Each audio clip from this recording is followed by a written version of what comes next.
Hards, holy smokes, man! It's good to see you. Yeah, it's great to see you too, Greels. How you doing? I can't complain. I'm just reminiscing on the day that I met Daniel Hardie, and it's pretty crazy how I meet you and we're literally getting on a plane to go to Germany. I know that was something, eh? I mean, that was the trip of my life, I think. That was lots of good memories looking back now.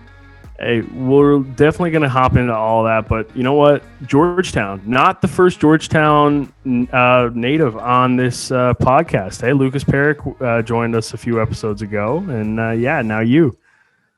Yeah, I didn't actually know that about Perrick, but my sister grew up with him. He's my sister's age. I didn't know he was on the show. I knew obviously he played for Ottawa and that, but that's pretty cool. Yeah, I think episode 25, maybe something like that. That's probably wrong. That was a bold-faced guess, but yeah, man. Tell me what it was like growing up in Georgetown for you. Yeah, so I moved here when I was like 3, so pretty much everything I can remember was here, and pretty small town, pretty hockey, big hockey town. So pretty easy to get into it. I remember my dad just when I started playing hockey and all that stuff could never get me off the ice, and I was one of those kids, I guess. But yeah, I mean, I've been playing a couple sports my whole life: hockey, soccer, baseball for a couple of years, and then just living life, man. I'm curious, where were you born then? If you moved to Georgetown when you were 3? Yeah, so I was born in Brampton, which is like the next town over, and then Yeah. lived there for a few years, and then my parents moved here. So did you get like chirped growing up from like your Georgetown friends saying like, "Oh, you're not actually from Georgetown, like you're Brampton, man"? No, not really. It was more like when I got to the Q, they would always say I'm from like Brampton. And I was like, oh, like I just don't like having that because anyways. But like everyone was like, oh, like I did get that a lot. Like, oh, you're a Brampton guy, eh? Like Brampton, like you live in Brampton. I'm like, no, Georgetown, which is like the next town. It's like so, but yeah. Hey, no hate to Brampton. I ask because I was born in St. John's, but same as you, my parents moved out to Clarenville from like when I was like 2.5, 3 years old, right? So like can barely remember. I can't remember a thing when I lived in town, right? But of course, Newfoundland has this whole townie Bayman debate. So when I was growing up, grade 8 and stuff like that, all my buddies would chirp me for actually technically being a townie, I guess, and not a Bayman. So I'd hear that a lot. Soccer, baseball, what positions? I was a striker in soccer. And then in baseball, I was like, I wanted to be a catcher because that's what my brother played. But then once I got there, I just couldn't do it. I was like too scared of the ball, like with the batter. So I was like, I'll just do what I can. They threw me at second and then played second for about 3/4 of the year. Then did a bit of pitching too because they kind of rotated through when we were younger. And then played a bit of first base too when I was lazy. Yeah, catcher, man, you got to have good knees to be a catcher too. Oh yeah, my brother was a catcher, so that's how I got into baseball because he was a pretty good player. And then once I only played for a year, I think, and I tried the catcher like the first practice after I had made the team because I told them, and I was like, can't do it. I just couldn't. I would like flinch and miss the ball, and it was brutal. Probably, I'm gonna take a guess. You don't have a great arm, eh? If they're putting you on second and first. Not great, not the best. Plus, it was my first year, so yeah, I could move pretty well. So I think that helped me. Yeah, see, I could move pretty well, so that's why I got tossed on first base. Yeah, maybe once I made a few errors in the season, they're like, we got to get this guy to first. At least he can catch. Yeah. And now soccer striker, so obviously goal scorer then? I mean, yeah, I like to think of myself as that, but I remember I came back after the year. I had switched over to baseball because my best friend's dad was the coach, so it was pretty easy in. And we were always a good team. And like I remember the first game back, I had like a hat trick and stuff, and we won like 3-1. So I mean, it was all right. Yeah, like, no big deal, just I kind of just never missed a beat, I guess, from that. But after that, I went downhill. After that in soccer, once it went to like the big field and like guys started getting bigger, I wasn't getting any bigger. Oh, it was bad because I wasn't the quickest guy, so it didn't help me at all. Yeah, that one's I tried to hold on to my striker dreams in soccer for as long as I possibly could, and thanks to my coaches, they let me kind of stay up there for a little bit because I had a decent shot, right? But for the most part, hey, you got a center back, man, no cardio whatsoever on the guy. Yeah. The only issue was too is like once we got older, the center backs were they would start to put like the big kids at center back to win all the balls and like get the clears and stuff. And like I had no chance, like a goal kick and it's coming me ahead, like a header against a 6 foot guy. I'm like 5'8", maybe like 5'6". Hey, you would have had a chance against me. I was 5'10", so like Yeah. I was just kind of there. Like I was a magnet for the balls, more or less, right? Like they would just hit me, and I'd block them. I had a good boot to kind of to move it up, and it's weird because normally in soccer you don't see the center backs go up for the corner kicks, but I had a pretty good head on me, so I got tossed up for a few of those, and you know, a couple headers, goal headers, no big deal, you know, just provincial champs, a couple years, you know, just. You know, not in the top league because we're not from St. John's, so we can't get in that top league. But well, yeah, that's just like the bulk of our population's in one city, right? So when you have like Division A playing like 5 teams, and there's like say Mount Pearl, Paradise, all your like little sub cities of St. John's, then like maybe like 1 or 2 teams kind of get in there, and then for the most part, it's just kind of the rest of the island is battling against each other from like B to.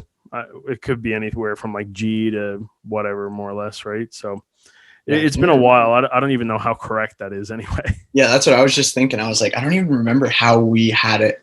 It was like, I know there was like an elite league, and then there was like I don't even know what the second league was called. And it was just kind of like you would get relegated almost if you finished in the bottom 2, and then like the top 2 from the other league would come up, kind of like professional. Yeah, we had some places around.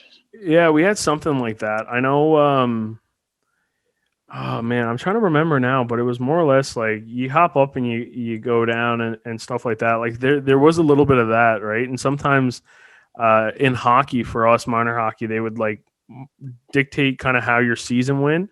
And then for the all Newfoundland provincials, which was always actually around this time of year, Easter week, like the break, I guess spring break that you get from like high school, they would put you in. Anywhere from like A to G or something like that, or K, like however many teams there were for the age group, say, to fill up each one. So I mean, man, I had some tournaments, Easter tournaments, where like I was playing in the K division. Holy smokes, was that just? There's just stories out of that. That's basically like we're in the midst of like nowhere in Newfoundland. Like we're losing like 12-0, like just. And I was in net for that. Like I said, like I've owned it multiple times. My goals against average probably about 14. That's why you have Broads, Hunsey, and Hodge in net, not me at the University of Ottawa. But and then in my last year, you know, as high up in B, and I played pretty decently there, but I don't know how that would have translated over to anything. But I mean. Regardless, your brother, that an older brother or younger brother, is that kind of what got you into it all? Yeah, for baseball anyway. I mean, he wasn't much into hockey. He's an older brother anyway, so he's 20. Oh, he's born in 95. Geez, I don't even know how old he is anymore. 95 would be, I guess, turning 26 this year. Yeah, there you go. I was about to say like 24, but I'm a couple years behind. I'm turning 24, and I'm a 97. So yeah, like he wasn't too big into hockey growing up. I think honestly he kind of got into hockey more or less because I started playing. So it was a few years later, but I got into baseball for sure because of him, because he started just out playing in G-Town here, like just for the local team, like rep team. And then he moved on to like some travel teams and like ended up being really good. So I just watched him and I was always like, geez, I might as well try it out. Like I play with him as much as I can, like in the front yard and all that. So I don't think it'd be too bad to pick up. I know you mentioned your dad couldn't get you off the ice. What do your parents do? Is that kind of another driving force that got you into it? Well, yeah, my dad's a huge hockey fan, obviously, but I mean, I think it was more just me. Like I just liked playing so much. I didn't even have a stick in my hands at the time. I was just skating for hours and hours and hours, never wanting to get off. But yeah, like obviously my parents have a huge impact on all my decisions and my whole career, I guess, up to this point. Everything, they put in all the hours, and they were typical hockey parents, right? Getting up at 6 a.m. on a Sunday to take me to practice, like just to have me do nothing at practice. And you know what I mean? Like just mess around at practice. But I mean, I guess it was all worth it. We had some great moments, great memories, and I think they enjoyed it as much as I did. So I don't know. I guess that's a question you'd have to ask them. Give them a call, and they're just like, man, hers was absolute brutal. We couldn't wake him up for 6 a.m. He was just Yeah. sleeping in all the time. Like, No, I'd always be up for them and excited, but then I just go dick around on the ice. Like I just mess around with all my buddies and stuff. Like, it just would not get off whatsoever. Now, what's the Tim's order there on those 6 a.m. runs? Was that a part of the Canadian tradition there? I feel like there had to be a couple. maybe when I was a little older, definitely my one thing was when I was playing minor hockey, it wasn't for the 6 a.m.ers, but every game my mom would always buy me like a chocolate chip cookie from Tim Hortons and like, oh, like you got to get this in, like it'll give you some legs for the game. Like that was always her thing. But honestly, my dad would probably pick up a coffee for sure. And then for me, maybe like a bagel or something. I'd eat like 3 bites and then just toss it. Fair enough. The nutritionists listening have just clicked off though after hearing the Oh, chocolate chip cookie absolutely. for a pregame snack, eh? Yeah, I don't think they'd want to hear what I'm eating, but these days it's a little better. But yeah. Yeah, for sure. Well, it was funny because, you know, at UO, I spent a lot of the road trips with football, and we would never, like, we would always go to the en routes, which obviously had Tim Hortons, but the only time that I've actually seen just teams on the road specifically stop into a Tim Hortons and solely a Tim Hortons, it's been with hockey. I don't know if that's just like the road trip destination, the map, the layout, or if that's just, hey, it's something that's got to happen. Yeah, you know what's funny is that every team I played on in junior did that. Like that was the thing. Like it just even in now and with Ottawa we do it too. It's like it's kind of weird how it's kind of just like this unwritten thing. It's just like it happens. You're going on the road, you're making a stop. It's to go to the washroom, but it's mostly to get Timmy's. Like it's kind of a 50-50. What would happen, you think, if you toss a Starbucks into that instead? Switch it up. I think you'd start to see like who the bougie guys are in that case. I Fair think enough. you'd see like your fair guys would be like, whatever, I'll just stick with the Tim's, like $2. But then you'd see like your Hollywood guys like grab their caramel macchiato or whatever and like $8 later, and then they bring it to the bus for a couple picks snapped by Greels. But I don't know. All for the gram, right? I need That's to it. listen. This $8 coffee, I need to pose with it. I need to make sure it gets at least an Insta story and a feed post out of it. Exactly. Like you're investing in it. Like you better get something out of it here. Dude, it's pretty much stocks at this point. I mean, Yeah. Play it the same way. hey, exactly. So, you know, Tim's runs all that good stuff, but you know, Halton Hurricanes, AAA organization, you're alumni there. You know, U16, you kind of led the team in points. Was that somewhere for you where you kind of recognized that there was a potential with a career in hockey? Yeah, I mean, I played for that team every year growing up that I was eligible to play. Like there was only 2 guys I think that made it every year or played every year instead of going elsewhere, and that was like me and my best buddy, like my line mate. We stuck together the whole way, and I mean, honestly, I didn't get drafted, and so that kind of hit me pretty hard. Obviously, like a 15-year-old kid, I'm like, what am I supposed to do now? Like hockey's all I've kind of ever known. And when I didn't get drafted, I just figured I was done. I was like, what am I going to do? Just play a couple years of junior maybe and then just get moving with life. But I knew obviously I had a good year, and that crushed me when I didn't get picked. But luckily things opened up, and, you know, there's a lot of other doors, because once I came up to my room after watching every pick in that draft, I was like, wow, what the hell am I going to do now? Like there's no other opportunities. But then it's crazy how many opportunities there are out there and how many different paths you can take. So I'm grateful for mine, obviously. What was your mental state right after? Like, I know, like, obviously, like, it sucks kind of not getting drafted, but was there, like, because I know for me, whenever things don't go my way, like, I internalize it and I reflect on myself. I'm like, what is wrong with me? And then I just kind of fixate on everything that I hate about myself, which is obviously probably not a healthy way to respond to some certain situations. But yeah, I'm curious, were you like that, or are you a little bit more sane than probably me? Well, I mean, obviously I was, yeah, like I said, I was pretty devastated. Like took me a bit to kind of figure out what was all going on and how real it was. But I think it almost put a little fire in my belly. I think like I was like, you know what, like I know how good I could be, how good I am. And that just kind of proved to be like an extra motivator for me. Like, and I think that honestly helped a lot in my journey. So I'm almost happier because I think it led to a lot more opportunities and different roads for myself to pick, to better myself. So I think it all worked out in the end, which I'm grateful for and happy about. Yeah, well, I mean, it got you in the QMJHL, and as an Ontario guy, I mean, you probably would have never played in PEI.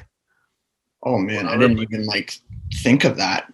I had no clue really about much when I was that age. Yeah, for sure. So I guess in that time period, the Ontario Junior Hockey League was a big stepping stone and kind of confidence booster for yourself. Well, yeah, once I got to that point, because I played a year of midget after my draft year just for the Hurricanes again, I just thought, you know what, I'm not going to go play junior A and just not play and sit in the stands. I don't think that would help me. So I just played a year of junior, or a year of midget. We had a great team there, and I had a really good coach there too that helped me and still reaches out to me to this day to give me opportunities if I ever need so.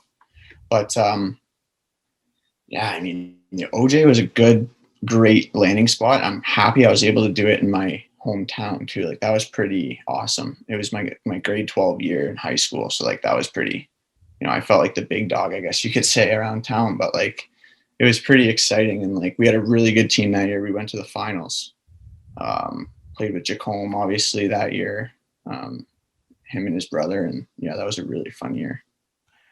Before that, because in your last year of U18, you got called up to the Brampton Niners, who at the time was the Milton Icehawks.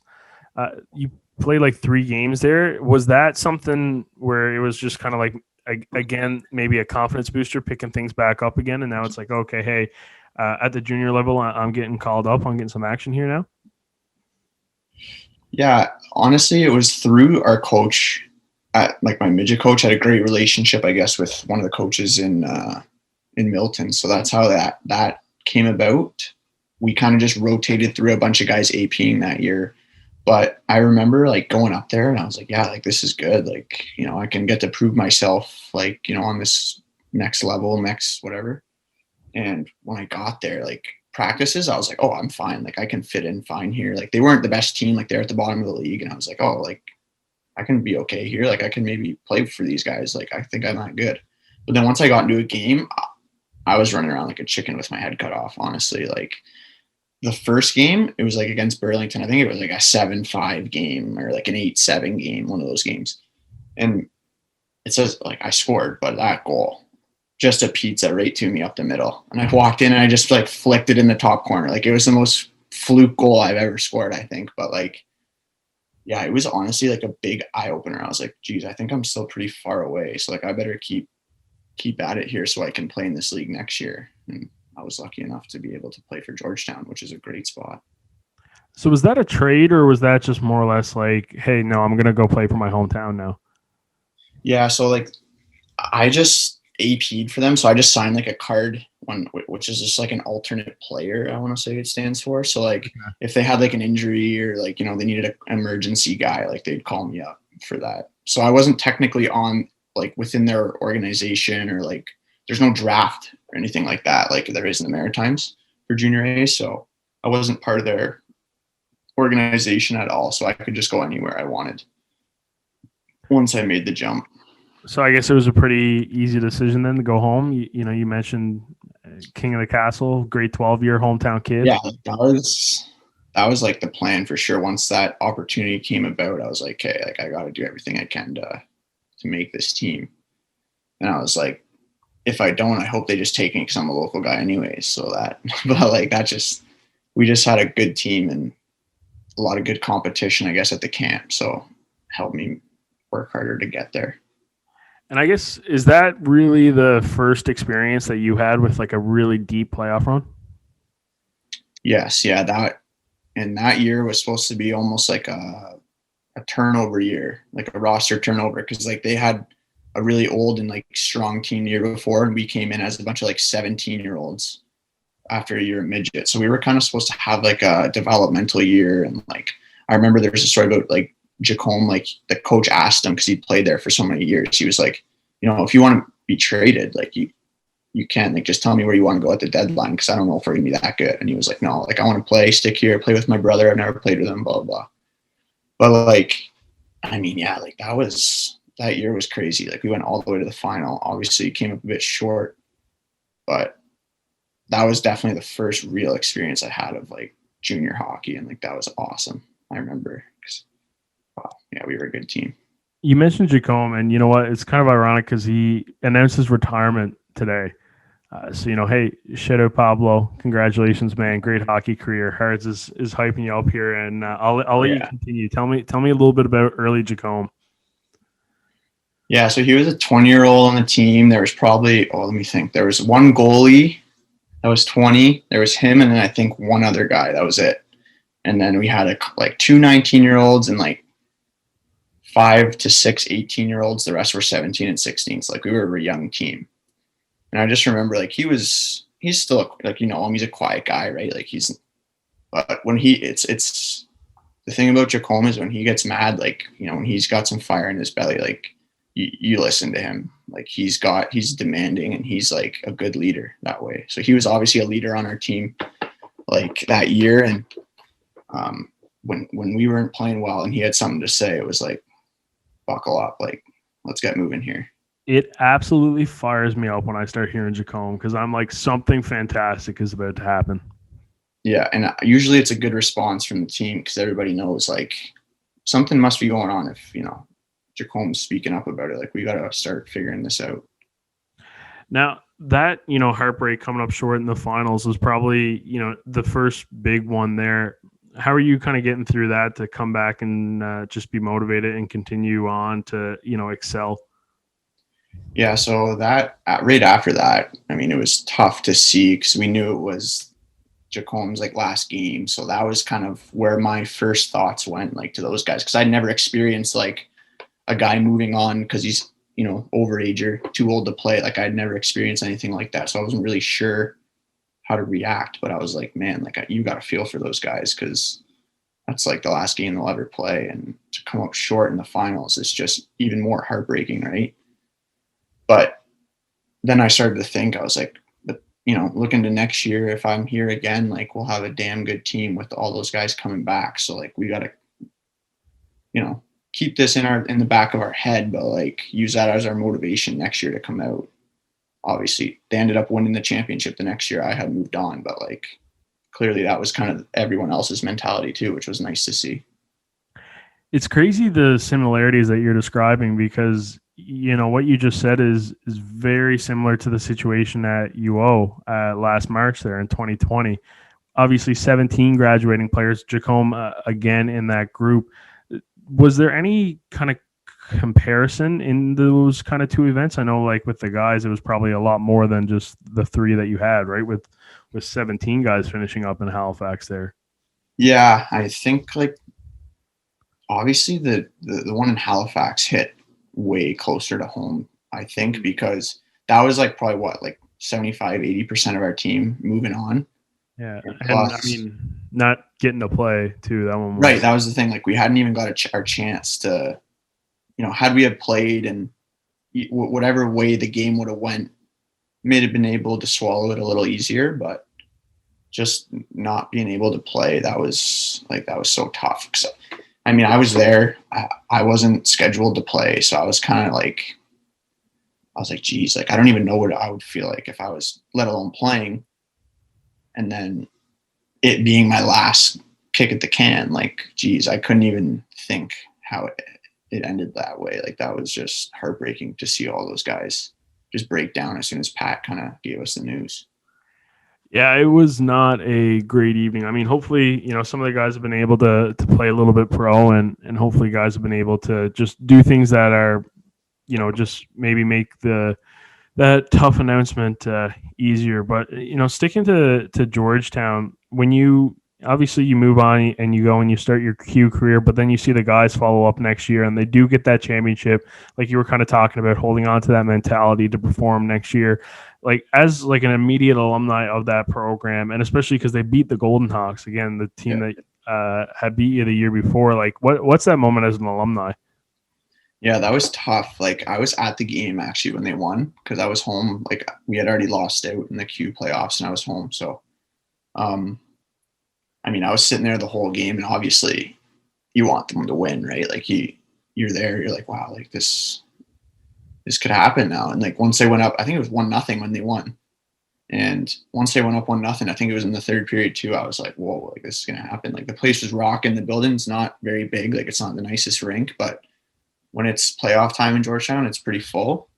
And like I just remember like when there was a face off in their end, they won it back, and like I was right there, right behind the net, and they just toss up all their gloves. And right as that happened, I was like this sucks. Like, what am I doing here? Like, obviously, I was like a little bit of regret, but at the same time, like, I was like, you know what? Once I thought about it, I was like, I moved on to like, and I did pretty well in my first year. So, you know, hopefully I can win a championship at some point. We'll see. But it was definitely hard to see those guys celebrate, but you're obviously very happy for them.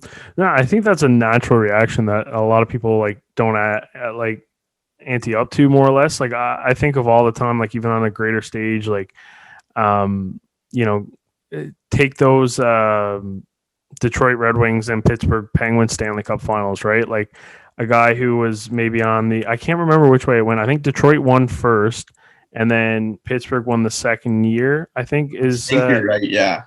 And like, man, I just think of like the guys who maybe never had a cup and then retired on Pittsburgh, and then next year Pittsburgh wins it, or like retired on Detroit the following year, and that like, and to just kind of see the immediate satisfaction. Or even like I think of the Bryce Harper deal in baseball a lot, right? Where like he was with the Nationals for so long, then he gets dealt, and then the team brings it. Like I wonder if like you're kind of sat there being like, man, like was I the piece that was like holding us back from a World Series all the time? Like I feel like that's where I would go mentally. So I'm curious how they look at it. Yeah, I mean, it does cross your mind, I think, but it's, I don't know. It's kind of harsh to think of that when you like you don't want to label yourself as that guy, but it's easy to kind of point the finger right as it happens and be like, oh, maybe I was the guy that, you know, held us back. But I think it was also too Marian Hossa when he was on. Yeah, I mean, didn't he go from like he went from Pittsburgh and they lost, and then he went to Detroit and they lost. Yeah, but he's got some cups anyway. Yeah, true. But like, imagine if he hadn't won any, that would have been. Well, I think that period too was before he got one, right, with Chicago. Yeah. So I would have been like, man, this is just me and my my shitty mindset, more or less. But I would be like reflecting on it, like, dude, like, what am I doing? Like, what? Yeah, I guess I did. Like, I can't exactly remember what I was thinking, but I'm sure it definitely crossed my mind. But I also looked at, I guess I thought again about it, and I'm sitting here thinking about it now, and I'm kind of like, you know, those guys were all a year older. They'd already played in the league. Like, they got some great pieces at the deadline. Like, they were really deep team, like deeper than us when we were going. And so, you know, term. There are so many like external factors, more or less, that go into it. Like, even if you keep the exact same team but just remove one player, it's still a completely different team, right? Yeah. Like, you know more and whatnot. I'm not getting at the fact that it was all your fault, Hardie. No, I know. But yeah, no, like it's always like it's so different, and that's why even just listening to some football-based podcasts and shows, and like the reason why, like on the losing end of Super Bowls, and obviously I've never been in that situation, but apparently like a lot of the upset is because, especially some of the older guys, they realize that like this group will just never be the same again, right? Because even personnel, right, like different equipment assistants and stuff like that, like if you're a championship like caliber program and you're winning, like all of those roles have very key and important players that really do from a day-to-day perspective just elevate the whole organization a step up, right? So sometimes those guys retire and you don't actually know about it because they're not the starting quarterback, right? So then you could come back next season and it's just a completely different team. Yeah, holy. I mean, a lot of stuff I think gets like swept under the rug, right? Like stuff that goes behind like closed doors, like stays stuff in the dressing room. It could be a guy that doesn't maybe get the minutes or, necessarily make an impact on the ice all the time, but he could be a huge piece in the room. He could be a huge piece on the bench. Like and that holds everyone together, right? Like those are things that people outside of the game don't always understand, right? Hmm. Well, yeah, because I mean, nobody really looks at it, right? Like when you're, because I've had some people ask me, like, oh, like, why is this person? Why do you think this person's a captain, or why do you think? And it's just like, and like, if you're not in the dressing room, like, you'll honestly never know, Yeah. right? This guy could be somebody who show is just the perfect example of what to do, right? On the ice 10 minutes before, off the ice 10 minutes after everyone else, like just constant work ethic. Got if it's at the university level, got the schooling together, got the community involvement. On ice play is great, and just an absolute leader and things like that, right? So it could be a whole number of things. But now for you, obviously, you don't see it too often. Um, Ontario, Ontario born, end up in the QMJHL. Just kind of, obviously, tell me about how that whole thing got started for you and where the Q kind of became a thing on your radar. Yeah, so I was at the Eastern Canada Cup, which is a like junior A. It's kind of like a selection camp to go.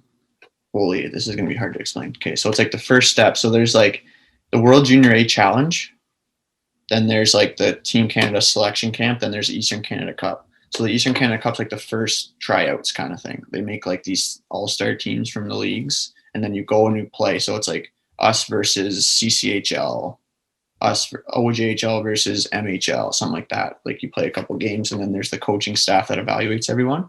Mm-hmm. So then I got invited to the World Junior A like Canada camp, and that was like I guess I had a good tournament there, and like I didn't make the team, but that was where there was like a Q scout there, and I think it was with Rimouski. So he saw me, I guess, wrote my name down. Didn't really talk, like he didn't talk to me while I was there. Like didn't really hear much about this. But then I went to some other prospect tournament in the summer, like a 3-on-3 tournament or something even. And there was a Gatineau coaching staff there. And this was when they just switched.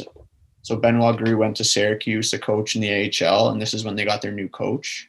Can't remember his name, but so he watched me at this tournament. It was the new coach. So he was looking at all these prospects and he was like, no, I don't really like this guy. Like he's not kind of what I'm looking for. So my agent at the time told me that, and I was like, all right, so that's that done then. I don't know what I'm going to do now.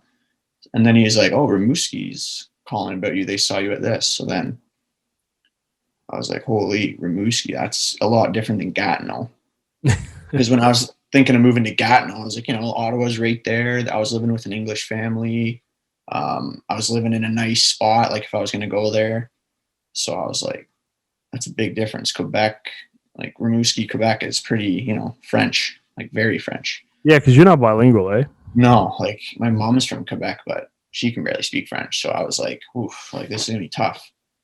So luckily, once I got there, I still didn't have like a contract. Like I still had to do the training camp, and a couple of days after the first couple of days, first weekend or whatever went by, and they offered me a contract, and then they said, oh, you're going to be staying at an English house. And I was like, how is that possible? Like there's no English in this town.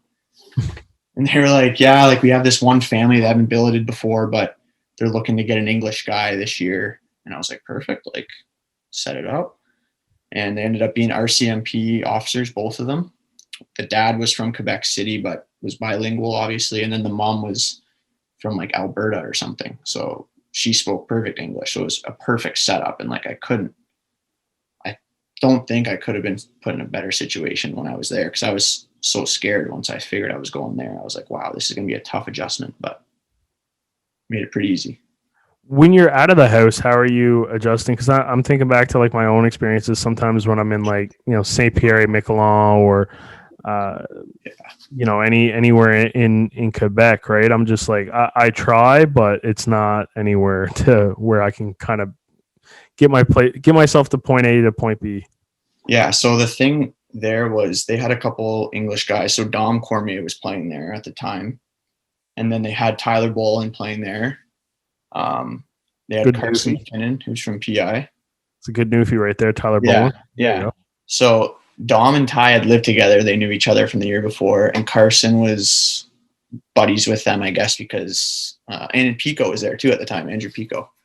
So they kind of took me in, right, as one of the English guys. I they brought me. They were my ride every day. So when we would go to Tim Hortons, I'd be like, Dom, can you just order for me? Or when we go to Thai Express, I'd be like, yo, Dom, just order for me. Like we'd have a breakfast spot every game day after morning skate. I'd just be like, yeah, I'll take mem shows, like the same thing as this guy. Like I didn't really try to learn. Like I didn't try to pick it up. I just kind of was lazy with it.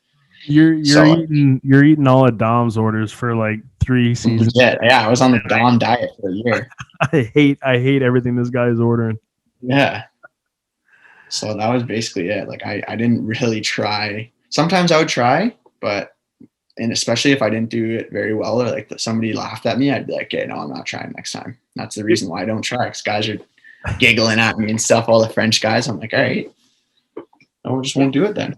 It's tough, man. It's not something that I've tried like many a times, and yeah, it's something that I hope to get to the point. But yeah, the giggles, man. It's people who can speak like 2, 3, 4 language, like I have so much respect. Like that is just such an amazing skill set that is not appreciated enough. I don't understand how they have that much room in their head, man. Where do they keep all that? I don't get it.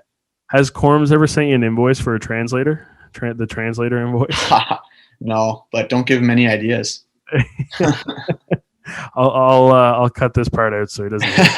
Hey, Dom, if you're listening, just skip back and skip over that part that you just listened to, and don't actually listen to it.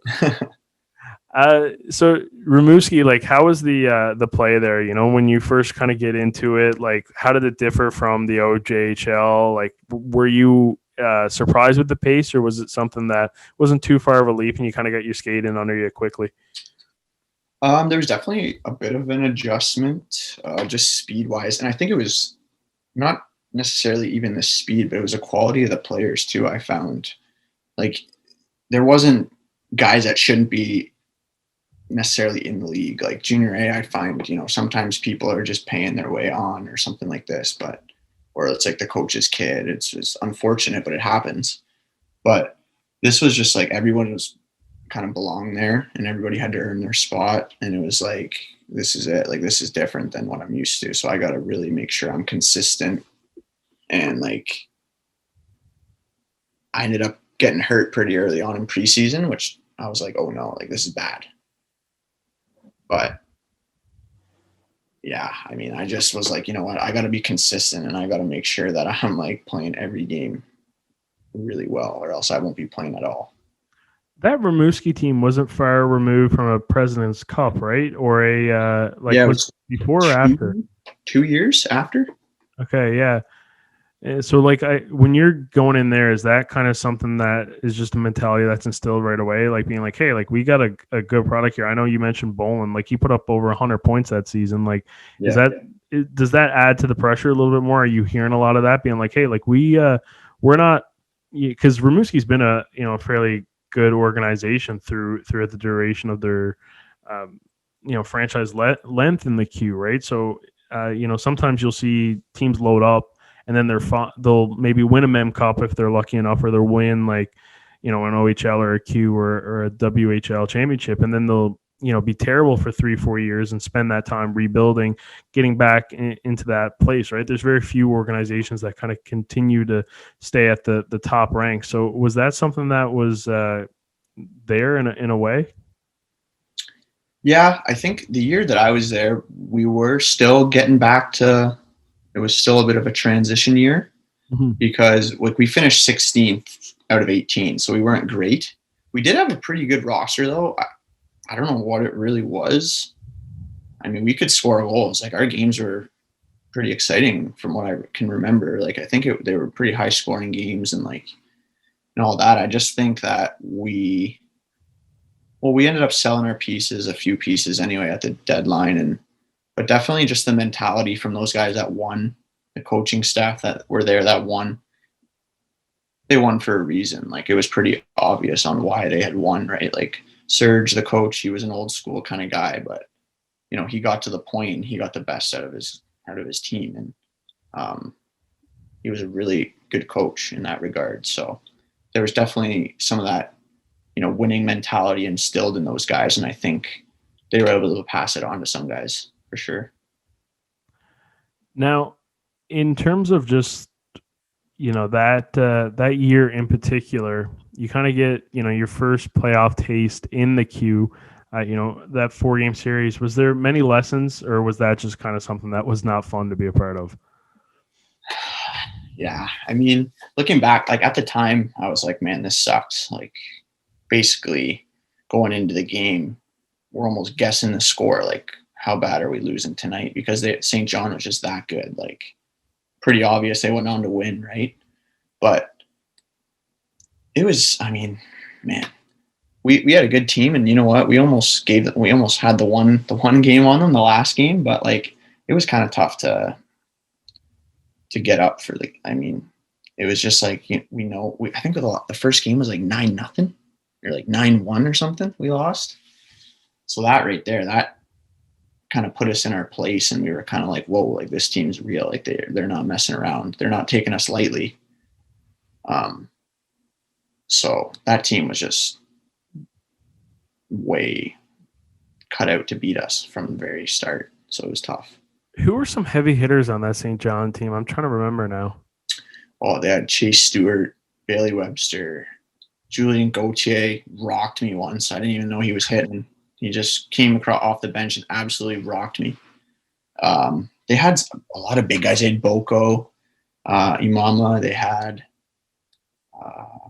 who else did they have? Wardo. Wardo was a big guy. Cole Reginato. He was a gritty guy. So they had it all. They had skill. They had grit. They had good goaltending. Their defense was just unfair with Shabbat, Zaboral. I think just those two could beat any team in the league, but by themselves. But yeah, Chase Stewart. I don't know if I said him already, but he was a big boy, scary. I remember this roster now because this was a Nathan Knoll was on this team. True, too. Yeah, that's one guy that I didn't say. He was gritty. He was tough to play against for sure. Yeah, another Newfoundlander there. What was it like when you found out that you were going to be joining St. John after getting pummeled in the playoffs like that? Were you excited, or were you just kind of like, okay? I guess so. I guess I'll join the guys who just pumped me a few. Yeah, well, you know what? I was kind of disappointed because they had lost so many of their guys from the year prior, so they're kind of rebuilding now.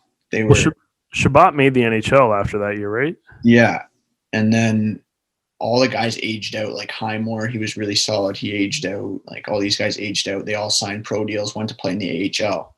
So St. John was like hurting for players, almost like they needed to restock on draft picks and pick up some guys to fill their roster out because they were kind of slim. So I was a little disappointed because I was like, man, like we got this Lafreniere kid in Rimouski now, and I'm getting dealt as soon as he comes here. Like this is worst case scenario. Like looking back, I can't even imagine if I had played with that guy. Jesus, I probably would have had 200 points. Just feed him the puck and let him just watch. It's just incredible. Pat said the same thing. He was Mike Ribeiro was his line mate, and he was just like, just get to the net and pass it to me and put your stick on the ice. And he was like, okay, man, sounds good. Yeah. And he was saying, because Pat had a couple 100-point seasons, right? So he was saying how more or less he wasn't on pace for it until Ribeiro came over in the trade. But yeah, that's true. Eh? You were the Lafreniere sweepstakes in the Q, basically. You were on the outskirts of that. Yeah, like we were, because we made the playoffs. And a funny story, actually, the pick tripled in value because, oh man, so I'm gonna have to get another story. So we were playing Victoriaville right before Christmas, and it was the last game before the break. And I got suspended in that game, but nobody knew because I didn't get a penalty on the play. Like it was a slew foot. It was an icing call race with this guy, and I don't know, we both fell backwards, and I got a slew footing suspension from it for a game. So we all went home. I didn't hear anything of it. I didn't get told by anybody. We come back from Christmas break the night before. So we play a game like the 28th of December, say, against Chicoutimi. We pumped them like 8-0. I'm zeros across the board, 0 points, 0 shots, even nothing, no penalty minutes. Everybody else has point night, right? Like they're all fired up. We won 8-0. Coach calls us over at practice the next morning. He goes, yeah, So Hardie was suspended in last night's game, but we dressed him. So we're going to get deducted our points from this league standings from that game. So everybody goes, what? Like, they're all looking at me like, why would you play? Like, you were suspended. I'm like, what are you talking about, dude? I'm like, I didn't even get a penalty on this so-called suspension. My coach goes, yeah, I didn't check my emails during the Christmas break. I was with my family, so I wasn't really checking my emails from anything. And I was like, okay. So I'm just like the laughing stock of Twitter for a day. Everyone's like, oh, Hardie played this game and now they're getting their 2 points taken away. So anyways, had we have gotten those 2 points, we would have finished like 14th or 15th. And our pick value in the lottery would have been like 1% or 3%. It went up from like that to 12.9, and then they ended up winning the lottery. So you're welcome. You're welcome. No way, dude. Because you also must have been absolutely hated. 8 points. I'm thinking there's a couple of guys who maybe had a 2-3 point night. Yeah. Okay. So yeah. So like Boland, for example, right? Like he had like 3 points or 4 points. He was like, oh, like we were going to get breakfast after. He's like, man, like, do you think they're actually going to take our individual points away? Like, I hope not. Like, well, like, and they ended up like appealing it to the league, and like the league let the guys have their individual stats. Oh wow! From the game, it just showed up on the website as like a 3-0 forfeited loss for us or something. And the best part too was like I didn't have like 2 goals and an assist. It's like I had no impact on the game at all. I had zeros everywhere, zeros across the board. Did you play a minute at all? I played the whole game. Okay. And I just you just bad game. Didn't have a point, didn't have an assist, didn't have a shot, didn't have nothing. Plus minus nothing.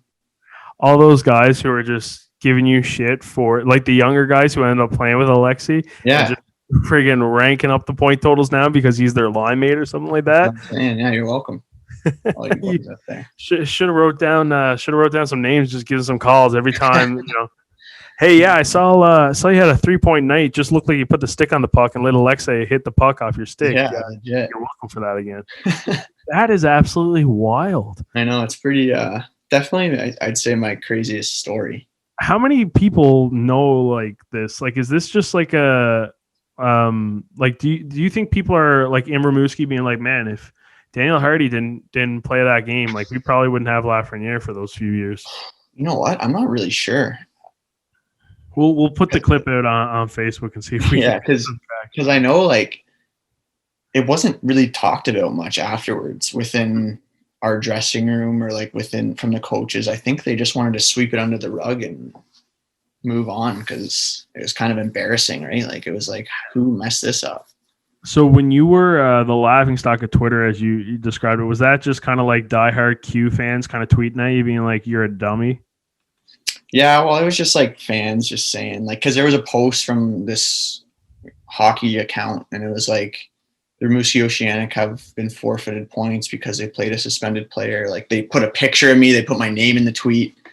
And I was like, oh my God, like everyone's laughing. Like, this is so funny. Like, oh, how could they do this? How could they do this? And I just responded like, oops, like, oh no, like, oops. And everybody thought that was pretty funny. Like I got a lot of replies and like, oh, this guy's hilarious. So I just kind of played it off and like made it a joke in the end. As if you put up some goose eggs in that game too. That's I feel like that's just like cherry on top to make it a little bit worse. Exactly. Because had I had put up like 2 goals and an assist or even like a point and like +4, like it would have just been like, oh, like it's a little fishy, but it's kind of funny looking back on it now. It's like, did he actually play? Like, I don't know. Score sheet says he did, but he didn't do nothing out there. Yeah, you know how sometimes it just like kind of comes up where you're like on the roster anyway, even though you didn't dress. Yeah, exactly. It just looks like that. A typo. Yeah. Oh man, that's crazy. There's just some things that like you really do not truly like kind of recognize sometimes like the impact of like such a small decision or something like that like just all unravels. Like who do you think would have had the number 1 pick then? Oh man, who finished last that year? Because I know Moncton was at the bottom. Yeah, I think Moncton picked 3, and they picked Jacob Pelletier. So I mean, they didn't lose out too much. He's a pretty good player in his own right. But I think it was Sherbrooke. Yeah, I think because they ended up getting Sam Poulin second, but like still, Lafreniere's head and shoulders above everything. Because I'm just thinking there's another fan base to this side who also absolutely hates you now because now they're going to realize that you're the reason why they didn't win that draft. I know. I'm starting to wonder now. Like, do people actually know about this, or is it just kind of people just think Rimouski just kind of won off Lucked out just because? Yeah, lucked out in the lottery, but yeah, there's a little bit of a backstory. Yeah, I never really thought about that. Like, do people in Sherbrooke or people in Rimouski, like, do people actually know that happened? I don't know. I couldn't even tell you. Show up in Rimouski and there's just a parade for you. Show up in Sherbrooke, they're throwing tomatoes. I know. Hey, like they should retire my jersey when they retire his too. Would have been done. You got Lafreniere's jersey, and then you put a little patch in the corner of like Hard's jersey. Or even better yet, the ping pong ball, more or less. Yeah. Seriously though. That is wild. So I mean, when you get shipped out of St. John and then end up in Charlotte, dude, I'm just so amazed by that story. Like I almost want to keep fixating on that. Like that is awesome. I know. But when you head out of St. John, end up in Charlottetown, obviously completely different again. PEI, welcome to the East Coast, my friend. Atlanta, Canada, best spot in the country, of course. Coming from a Newfoundlander, but whatever. Yeah, man. PEI, tell me about it. Oh, I loved it there. Like once I got traded there, I was like, you know what, this is I know they're destined to go on a run. Like they're a good team. They had some great pieces, and I loved every minute of being in PI. I loved it so much. It was fun. The group of guys were great. The coaches were great. But the one thing that I wasn't sure about was like, is PI actually what people say it is, right? Like the beaches and just everything about it.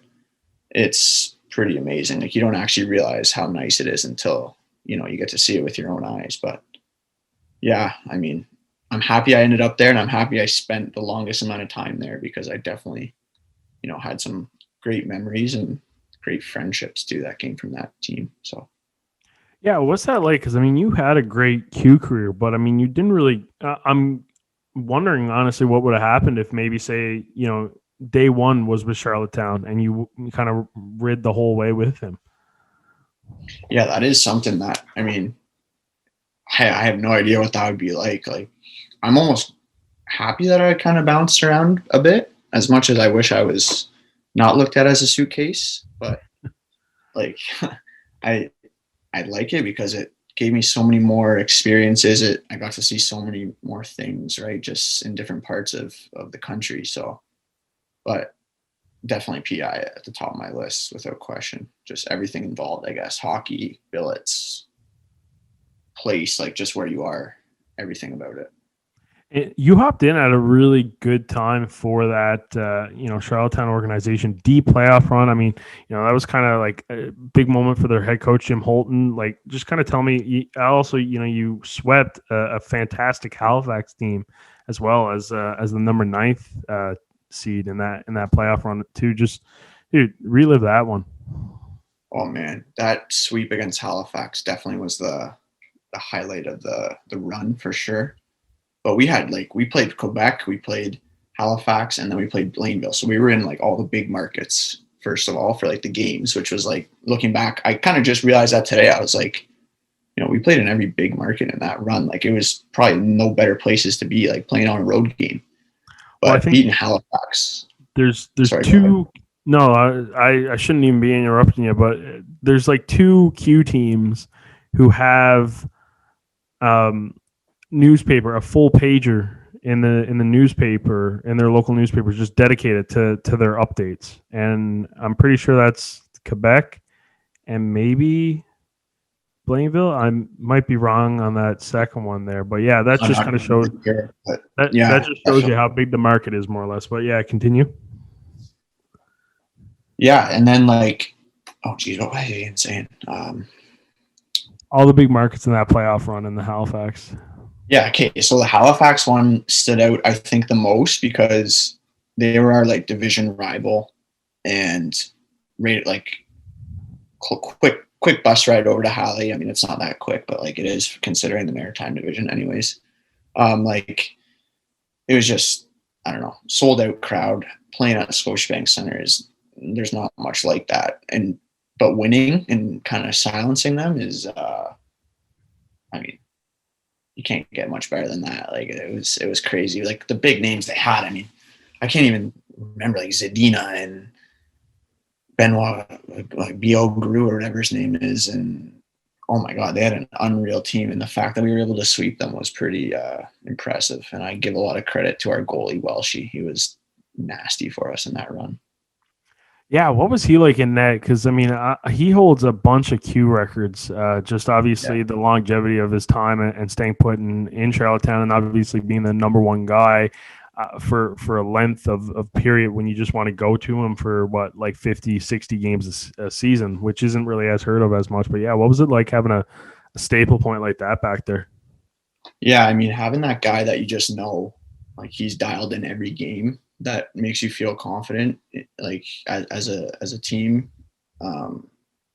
and just his voice and like his presence, I think, was just massive. Like he was just such a calm, cool, collected guy. Like didn't get fazed by anything.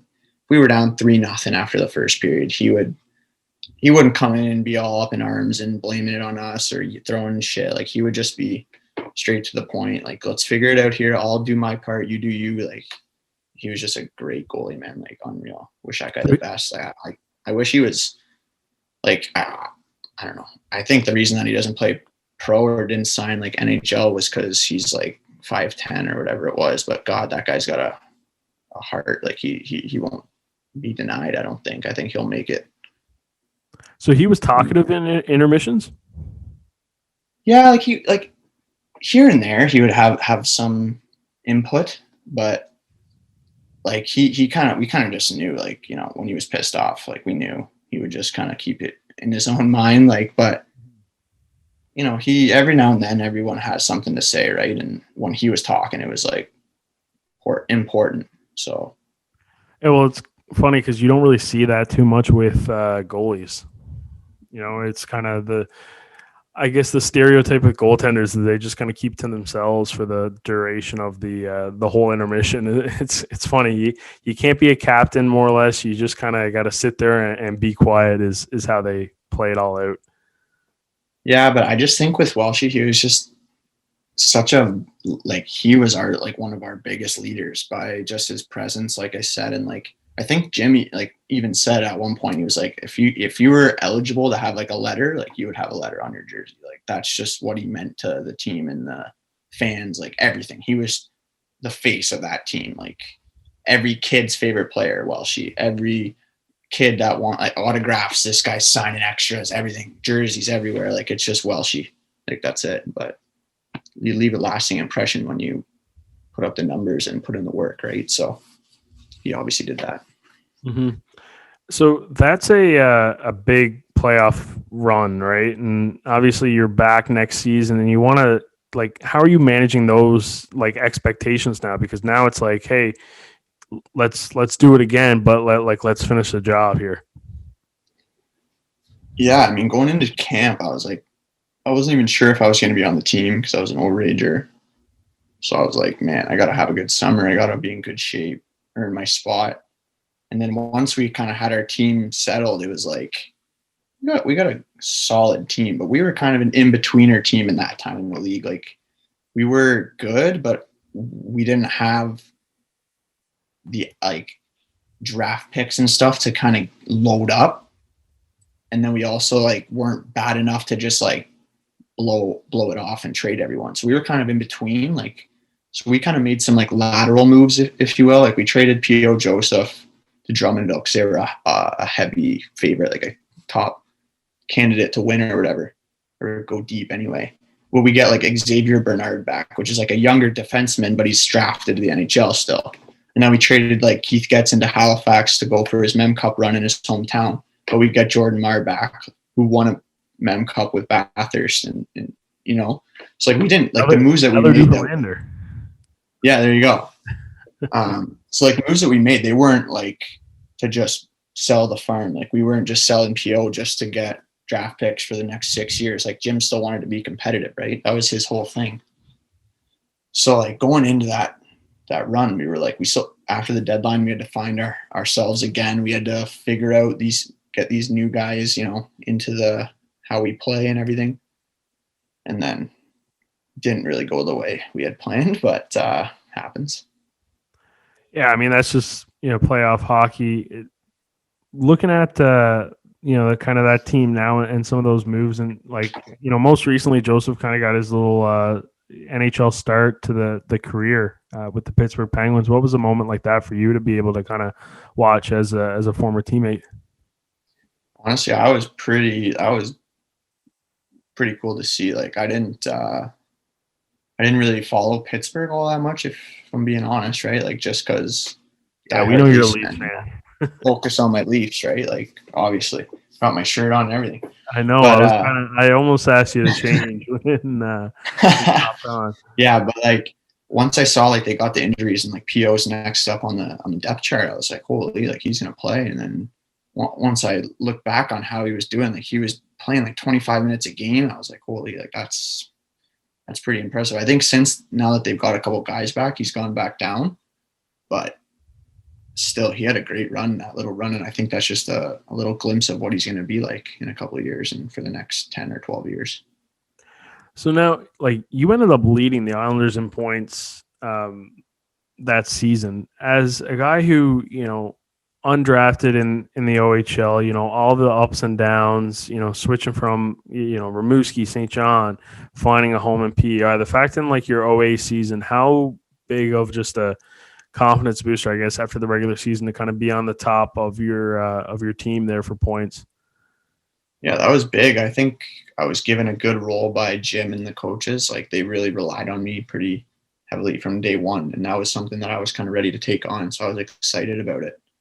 But I got a lot of opportunities and I played with some pretty damn good players. And I caught some chemistry with Gersoy there. He was my good buddy from St. John. And then he came over in a trade and we were line mates for the year. And it was lethal. It was just kind of like a automatic kind of thing near the end. Like it was me and him and we were just knew each other where we were going to be. Like it was just, so everything kind of fell into my lap. It was obviously you still got to work for it, but playing with guys and getting your chances is obviously something that's pretty critical and having a good year too, right? I can't wait for just university hockey to get going again and see what all these recruits are going to do. I mean, I even think like, obviously we're kind of flipping the switch and getting into UO a little bit more now. And we'll talk about your decision and why, that was something, and like the graduating players obviously that you had. So now you have a full rookie class of like 17 guys. Like, that's going to be something interesting to see, and some big names too. I mean, the goalie, Tristan, I mean, he was fantastic in Bathurst and Gatineau, a guy who would just constantly get bombarded with shots, and he looks like somebody who could really take the league by storm and the division by storm I say next season, but whenever there's a season. Yeah, hopefully we're on track next year, but we'll see. But yeah, he's incredible. I mean, I knew obviously of him from playing against him a few times, but didn't really play against him regularly too much. So I wasn't, I didn't know too much about him. But once I got to practicing with him a few times in the first semester, like when we were allowed to practice, man, he's legit. Like he was getting me flustered. I'm like, I don't even know where to shoot on this guy. I've tried every spot in the net and he saves it every time. Like there would be full practices where I didn't put one past him and I'm like, I don't even know what else to do. So hopefully he's carrying that over into next year because we'll need that for the next couple of years for sure. Now, tell me about your decision. Why UO? I mean, if I were to guess, maybe it's because, hey, Corms is there. Corms is going there, so Corms. Obviously, you played with Jacome. Like Quinn O'Brien was the captain of the Islanders kind of previously before, you joined the Islanders. But is all that, being back in Ontario, maybe even when you were starting the Q journey, it could have been Gatineau as a location, like you love the area kind of thing? Like, am I hitting the nail on the head or am I completely off and you just like well, you got a couple made a couple connections there for sure. Like obviously Dom, knowing Dom was going there, like that was something that I was like, okay, that's good, because I didn't really know many guys on the team already. Jacome was basically the only one, I think. So yeah, that definitely played a little bit of a factor, but just I think how good we are, like that's just really it. Like how in every kind of way, like I was following along so much when Pat was kind of contacting me, and I was like, yeah, this team isn't going anywhere. Like when he was telling me, we're this fourth in Canada, I was like, okay, like, are they actually going to be fourth next week, or are they just like, off a sweep or something? Like I didn't really know too much. So then I started really paying attention to it, and I was like, holy shit, like this team is really good, and like they're consistent. And so I was pretty easy. Yeah. And obviously being Ontario again was a factor, and a little closer to home, not too much closer. I'm still like 4 or 5 hours from home, but definitely played a factor a little bit. Yeah. When you're in a rookie class and you're seeing some guys get announced, like obviously Corms came in with you, and Corms is very, like when he was in the Q, obviously he's playing in the coast there now, like a fantastic defenseman that had like a lot of very positive like scouting reports more or less, and then also Nick Mattinen, who was a guy who was at like camps, drafted to the Leafs. I mean, when you find out that like those are guys that are accompanying you to the institution, what's that like as just somebody who is a part of that and in that particular, I guess, niche? Yeah, it's great. I mean, obviously you hope to build a relationship with those guys for the next 4 or 5 years, but Corms decided to move on, which is great. We wish him the best in that, but just being able to kind of know you're going through kind of the similar things as these guys, and you're able to lean on them and ask them things because you're going through the same thing. So it's like, I don't know, I think just getting really close with those guys, which I did last year, and then just knowing that they're going to be with you along for the whole way, I think it's a really good thing to have. So, dude, I'm nervous now. Am I blanking on anybody else in that rookie class?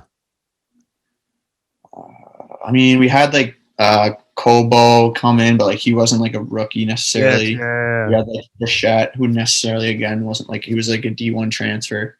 So them two, and then like Dom Graham, which obviously he's not a rookie. Mm-hmm. And I think that's it. I think just us three. Yeah. Okay. And that's for the only 398s that came in, I think. Yeah. I just like I got nervous for a second. I was like, am I panicking right now? Am I forgetting? But yeah, obviously, Kobo came in and whatnot, and all those guys. And dude, yeah, that was an interesting year now, actually, that I think about it, because Graham, obviously, big transfer. It was actually kind of cool to see, like, once we got the playoff run going. Do you remember, like, when we got to Ontario Tech and there was that super fan there with he had like the Dom Graham box of cereals from the Q, and Dom was signing some article. I don't remember seeing any of that. I didn't even know that. What the? Yeah, well, so he had a bunch of cards for him, and then also like the hockey cards, which I mean, I see that all the time, right? Like, yeah. One guy who, I'll applaud him. He's been on the show, man. Mikey DiPietro. I used to see him like sign like 8 of these after like every single game. Like even when he was like hurt in the series finale there, right? Just always a guy who would just, no matter what, just like sign them all, right? Like, but yeah, this was the first time I ever seen somebody whip out like an old school like cereal box of like, like the Q sponsor, some of those things that they put a few. Yeah, so like Dom was on one of them, so he was signing the cereal box before our games against Ontario Tech there. Man, that is like some next level stuff. I don't know. That's got to be the most interesting piece of whatever you want to call it. Piece of memorabilia, I guess. Maybe. Yeah, that's the word I'm thinking of. And I'm like, what? Like, that is interesting. Was it like a cutout, or was it just like the box? No, it was actually, I'm pretty sure it was an unopened box. Like, maybe he had it glued sealed. Like, I didn't actually like hold the box, so I don't know if there was any weight to it. But yeah, that could have been a, I wonder what that's worth though. And I also wonder what it tastes like, because Dom's been out of the queue for a while. Yeah, if that guy's carrying the cereal in there still, that's interesting. I think It was I think it was like a Reese's Puff cereal. You ever had that one? That's actually crazy. Yeah, it's that's crazy. I didn't even like know that was a thing. Like, but yeah, that's definitely a new weird piece of memorabilia for sure. I mean, I know it all depends, right? Like, because I know that could have been from, I know, okay, I see, I didn't study up on Dom Graham right now, so I'm blanking on a few things, but I believe it was when he was in Drummondville. Did he play his whole Q career in Drummondville, or am I, because I think wasn't it just his rookie season, or am I completely off? And I'm just butchering. I honestly, I'm not sure. I don't know. I don't even want to guess. I'm not even sure. I'm you know what, I'm tapping out and I'm hauling up the elite prospects. Yeah, okay. So Yeah. I was half right. Yeah, so Okay. 3 seasons in Drummondville, and then I guess his OA year or whatnot. In 2013, 2014, he played in Chicoutimi. So I remember distinctly because it wasn't a Chicoutimi, it was a Drummondville uniform. So this cereal box is at least as old as 2010, 2011 if it was from his rookie campaign, or as young as 2012, 2013.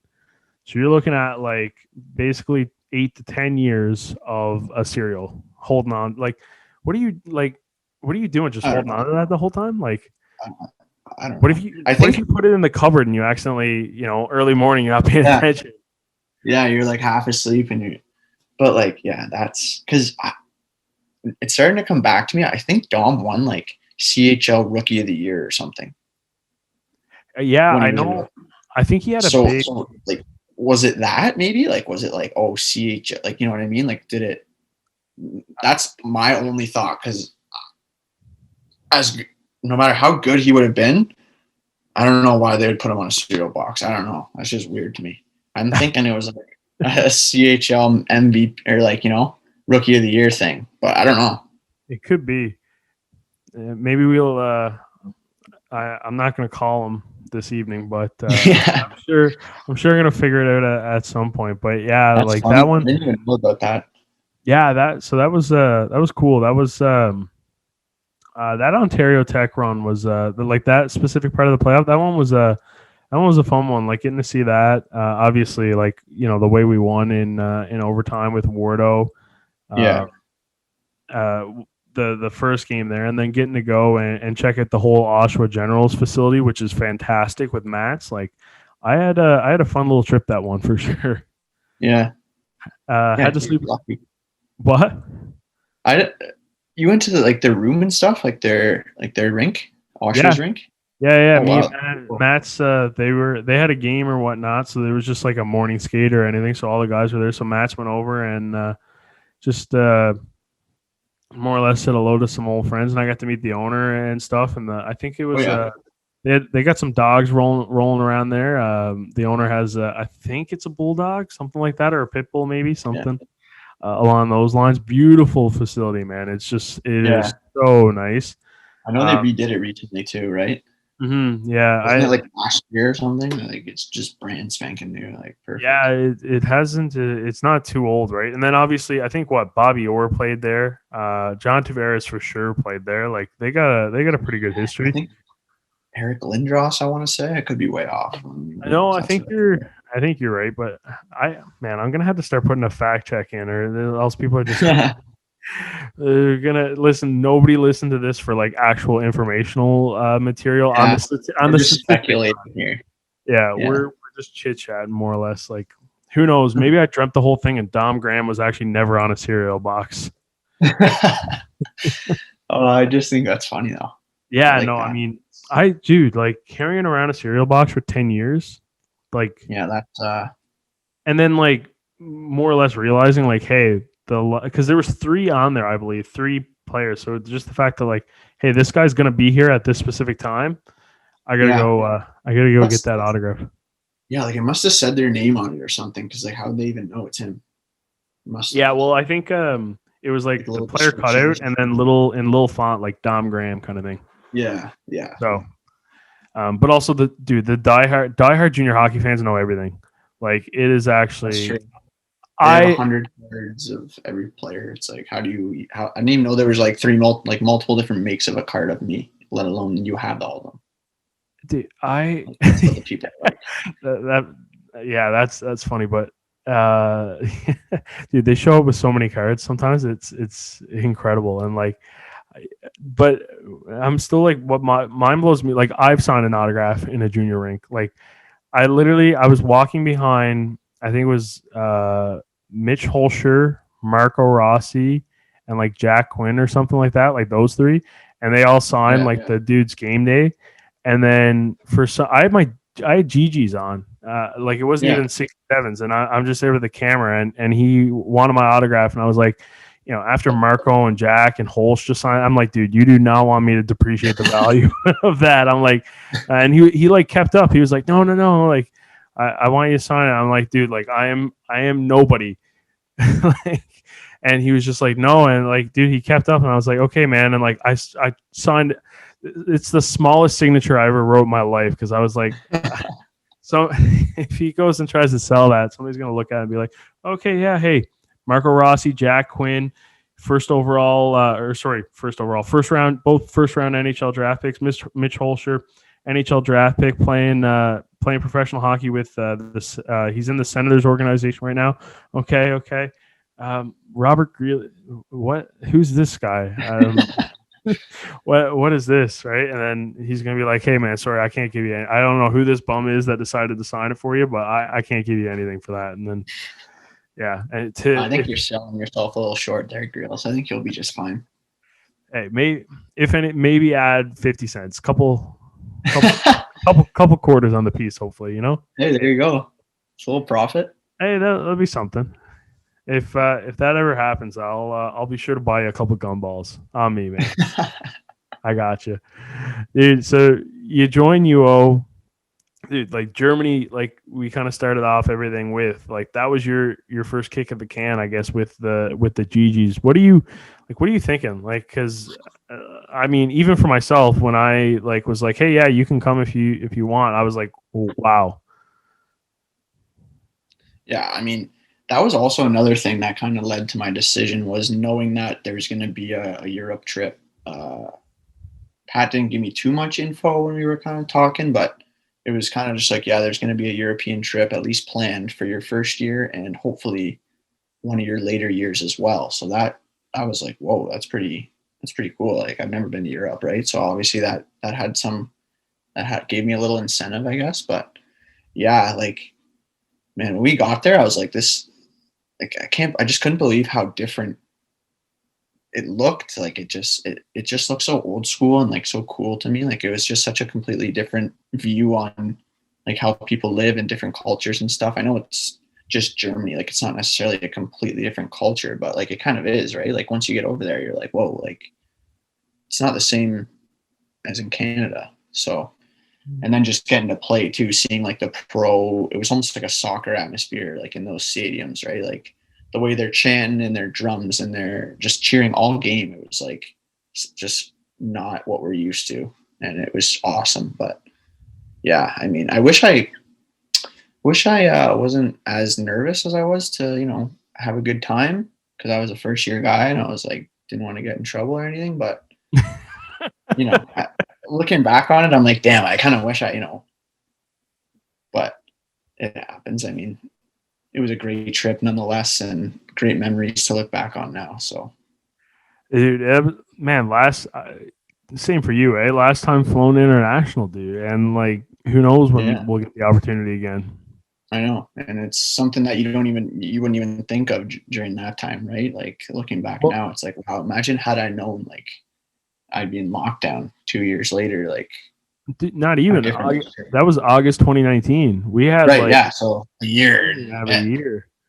Yeah, so it was like, what's actually crazy, because I mean, August 2019 is probably maybe a little early, but like I think like, and who knows, but according to like some Canadian medical journals or stuff like that, like they're looking at, I think there was like a new proposed like earliest date of like COVID was maybe, I want to say, like, and I'm not a medical guy whatsoever, but I think from reading this article, it was like November of 2019.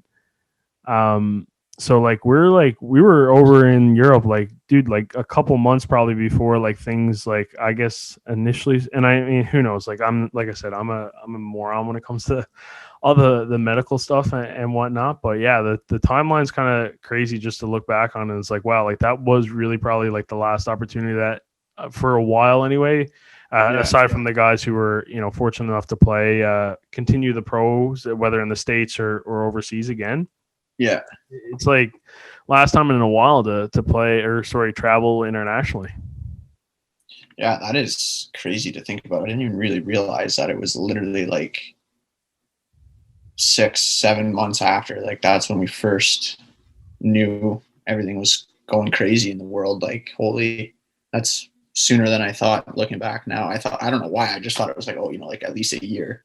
Dude, well, like we've been in this COVID lockdown for what, 8 years now, I think at this point. Yeah, feels like it. Yeah, it's well, honestly, one thing I will say is that I'm glad like to have a trip. If like knock on wood, that's the only like that was my last international trip. I'm happy that like it was that one. That was such an incredible time. Yeah, it really was. Like just wow. I love getting like when it's around the time that we went, I love getting like the memory on Snapchat. It's like it's so cool to just go back and like watch all the videos and look at all the pictures and send all the pictures to the boys of Droves chugging his beers and all that. Like it's just so many laughs and just great times. Dude, it was man, yeah, for sure. I like, and I'm glad I got to take like a lot of those photos, especially on the game side, right? Like, yeah, that one it fires me up. The ones of you walking out of the hallway in that the last preseason we played. yeah, Dude, I love those so much. Like it's just something about like the wood behind you and the fact that like this is a little technical kind of like photography, but the ceiling was like real low and it was a white ceiling in that like initial hallway before the rink opened up. So like you toss your flash on and it would just like bounce off and you get like that extra light and it wouldn't be as harsh. So it's just they're so like well lit, man. I love it. I think that was like I'm pretty sure that was Hard's go-to on the old gram for the leading photo of the. Yeah, that was I think that was like the first one I put. There we go. I'm gonna confirm this right now. Boom. Oh yeah, it's not gonna focus on me. QMJHL rink. Yeah, that's the one. Yeah, that was the rink that like Pat used to play for that team. The last one, right? Yeah. Because I took a photo of him in his old stall. Yeah. And then they had like the half indoor, outdoor smoke your cigarettes, so that way we can have. Yeah, that was wild. I couldn't believe that. Dude, that like the fact that I left that, like like when you're like you either like sit on a couch of like somebody who it's like a smoker's couch kind of thing, or like you're in like a cigar bar and you leave the cigar lounge, like leaving that stadium, like that's kind of like the same kind of vibe that I felt. Yeah, it was like musty, like weird. Like we look up, it's like a puck goes into the crowd. You look up, a guy's like lighting up a dart. I'm like, what? Like, what is it? What is it going on here? And they're just cheering and chanting and yelling and like it's just crazy. How'd you find the European style of play? A little bit of bigger rink. Body contact was probably. I think it wasn't as present because that's why you've seen a lot of like minor stick penalties, I think, in our games. Yeah, I mean, there's still a lot of big bodies out there, but there's just so much more ice that, like, I don't know, there's a little like more places to hide, like if you will, like you don't have to be just right up tight with a guy the whole game 1-on-1. Just there's so much more freedom and like ice, but. Obviously those teams are accustomed to it. And that was one of the most difficult things for us, I think, was trying to adjust to that so quickly. Cause we didn't have like even a practice on those ice. Like the practices we had were on like the regular size ice. So like when we got to the games, it was like, we need to adjust within like the first 5 minutes here, or else we're going to get pumped. Not that the games mattered, but like, we don't want to get pumped 9-0 in the 3 games we go play. Right. No, well, you don't want to get, Like there's this thing of like not wanting to get embarrassed and then also just like putting off a good show for the product, right? Because obviously it's the first Yeah. time that anybody over there is probably getting introduced to the University of Ottawa, unless Yeah. I'm mistaken. I don't think any teams in the past have ever done that specific trip. I mean, they could, but I don't yeah. think so. So when you get back and you kind of kick off your rookie campaign, like what were your thoughts on that, and how do you think you perform? What are you looking at? Maybe improving. Yeah, I wanted to do well last year. Obviously, I came in and Pat gave me good opportunities right off the bat, and I just wasn't really able to get the production that I think they were looking for. Which, looking back, I know I didn't. And but that's just what excites me for the future, I guess, because I'm ready to prove myself. But um, yeah, I was obviously a little disappointed in my production. I scored 34 goals in the Q the year before, and I followed up with a solid 2 spot in my first year. So I'm hoping to grow that number a little bit and contribute a little bit more, like I know I can. So, but I'm obviously confident in myself, and I know I just need to stay positive and kind of think in the moment for all that stuff to come into play. Hey, that first one out of the 2 slot, though. I mean, that was a big goal and a big game, Colonel By Classic against the crosstown rivals, Carleton Ravens. Yeah, I mean that monkey off the back there. Obviously, you even did that, Selly. yeah, that was a hell of a goal. I mean, I was happy to. I was like, you know what? I haven't got one yet. Why not tonight? That's what I was thinking the whole time. And then that chance came, and yeah, that was a good feeling for sure. Lots of people in the crowd. Good celly, good picks, good memories. Yeah, I mean, if it means anything to you, I was shocked when you threw the monkey off your back, and I was like, wait, that's his first goal this season. I thought you had a couple there. So I mean, that's what I don't know if that's maybe knock me for my paying attention skills or, but no, I mean, yeah, I think it was a pretty solid rookie campaign, and you mentioned like when you got to Halifax and stuff like that, like you were kind of taking a lesser role when it came to playoff time, more, I guess, in the rotation. In your rookie career, like how are you kind of mentally going about that and just making sure that like you don't lose confidence and like you said, you get to a point where you're excited for the future? Yeah, so that was obviously tough to take at first. Like I'd never really gone more than a game or two without playing. So once it got to 3, 4, 5 games that I hadn't played, and I knew at that point they weren't gonna rotate anything through unless somebody was to get hurt, right? So, but I just started just trying to enjoy myself as much as I can, whether it was laughing in the room, making jokes in the room, or just messing around, in what's the word I'm thinking of here? Like in moderation, I guess, on the ice, like, trying my best to like prove that I'm still here to play and win if they need me. But at the same time, just staying light, staying fresh, and just trying to have a good time.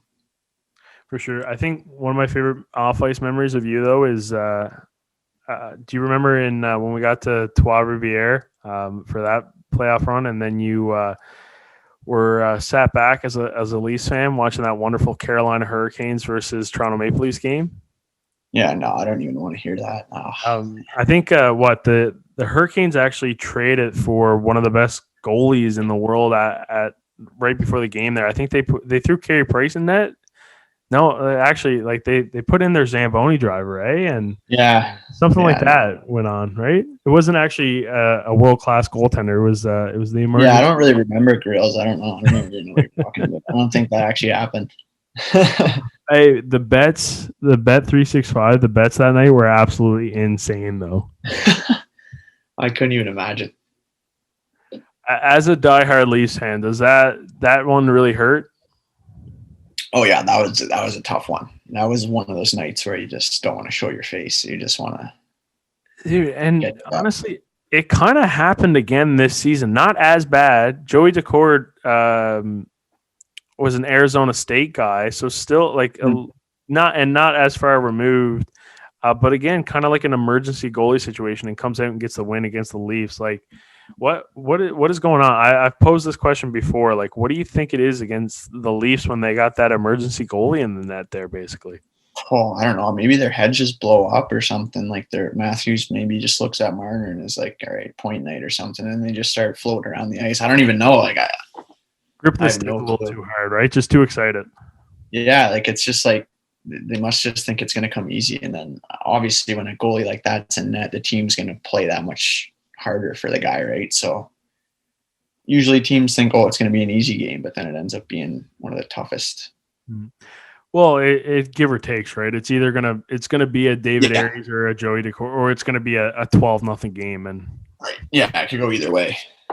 but yeah, those guys also did play well. I mean, David Aries had some solid saves. Who was the guy who came in for Chicago though? I think that was the best performance. Oh yeah, it's Scott Foster or something. Yeah, something like that. And he Yeah. like Rob Bufflin. Didn't he like make a big glove save on Bufflin or something too? That's Yeah.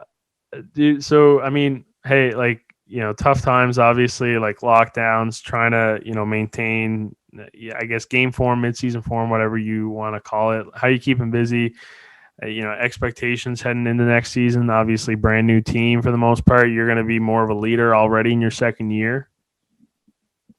Yeah, so I mean, to stay busy, I mean, geez, I'm not doing much more than I normally would, I guess. Just I'm a big video game guy, so I'm getting my hours in there, and then trying to stay on top of school. And just biggest thing for me this last year, I guess, is just like eating better. Like I think I mean I lost a pretty good amount of weight going into this year, hoping that we would play, and then it didn't end up happening. But I think I put a good impression in on the coaches on when I came back this year on how, I'm excited to get back at it and kind of prove myself. So hopefully this time around we're able to play and I can actually go out there and do it. Xbox, PS4, PS5. What's the I'm console? an Xbox guy. Oh, all right, dude. So a lot of the I had hockey a Xbox One, yeah, and then my Xbox One like died, like just randomly just didn't work. So I was like, oh no, what am I going to do here? I got to get a new console or I'm just going to not have video games. So I just bought a new Xbox, the new whatever one it's called. Yeah, I'm not big on. I'm literally looking at my PS4 there now, which I bought kind of, I guess, midway through the summer, more or less, because I was missing the guys, being a Newfoundland, and my buddy has a linebacker on the GG's a bed. He's got a pretty solid Madden league that he gets going, so I wanted to get into that.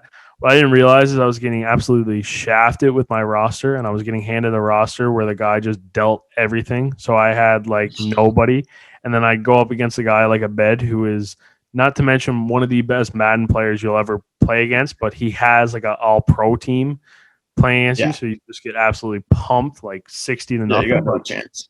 Dude, it's brutal. But I'm not gonna make excuses. The very first time I played him, he talks a lot because, dude, he never gets close to beating.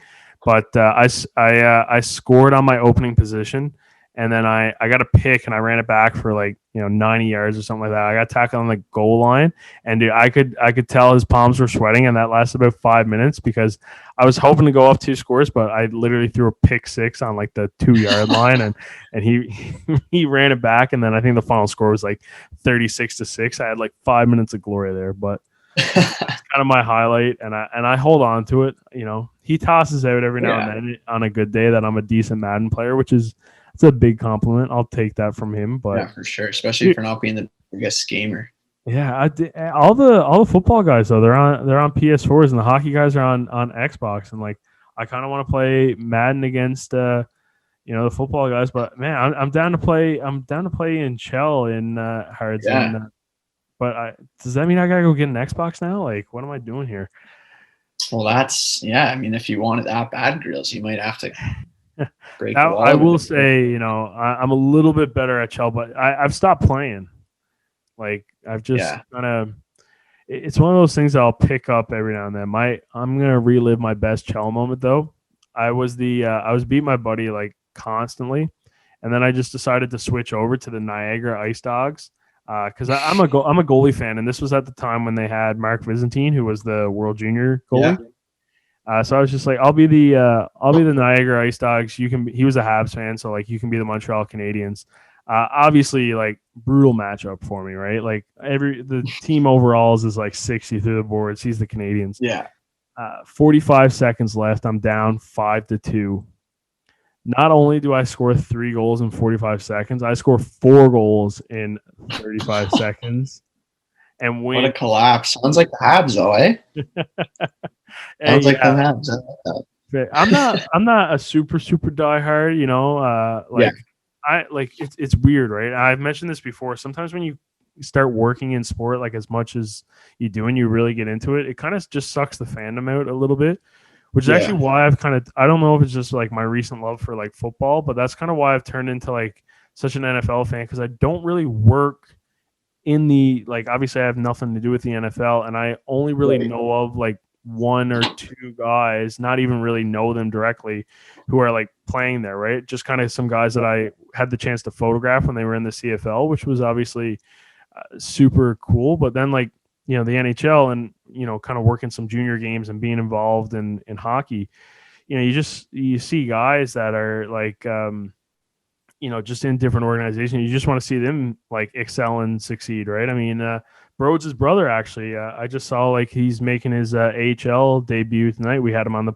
podcast once, and he's in that Devils organization. So like in Binnington, the Devils Yeah. now, like that particular team. I mean, they got Graham Clark, Kevin Ball, Nikita. Jeremy's in net there. Like, there's just like, I'm Yeah. like, man, like, am I a Devils fan now? Like, Yeah. You got connections. it, So, yeah, it's all. yeah, I actually saw that with Rhodes' brother. That's pretty cool. Yeah, are you kind of the same way? Like, is there a little like how maybe you're, who knows? Maybe I'm just a bad Canadians fan. Maybe you're a little bit more rooted into the passion of your Leafs fandom. I mean, it's hard. It's getting harder, honestly, to consider like yourself like as a diehard. I find like as I'm getting older, and like the league's getting kind of younger, and it's like I'm around the same age as these guys. Like I just find it weird that I'm like fanboying over like Matthews, and he's a year older than me, and it's like this guy's 100 times the player I am, and he's like. But then I think about it, I'm like, yeah, he's a year older. Like it doesn't look good. It doesn't look good. So that could either be taken in two ways. So next year you're going to be like, just give yourself a year and you could be on Matthews level. Is that what we're hearing? No. I wish, but I think we're at the peak here. So this was a debate once upon a time. If Matthews came into the U Sport League and say like, there's a massive lockout and like the rules change a little bit, so he can come and play right away, and he suits up. How many points do you think he puts up in like a, what is it, 24, 28 games season? Yeah, like 20. What is it, like 28 game season? Yeah, So something. say it was a 28 game. Oh my god, you probably have 100 points. I'd think. Probably I'm like 50 goals. I'm thinking Still. Yeah, I'm thinking like 4 points a night, 4 or 5 points a night. If I was out there with him, I would just be like in awe. I would just be like staring at him, like following him. I'd be like, is this really happening? So that's why I might say like on average 4 points a night, because his line mates are just going to be like, am I seriously playing with Matthews right now? Yeah. Like imagine if I'm out there, he's my centerman, I'm just going up the middle every time, just no looker up the middle. Yeah, just I mean, there. Yeah, dude, he's been fun to watch. I must say, like that.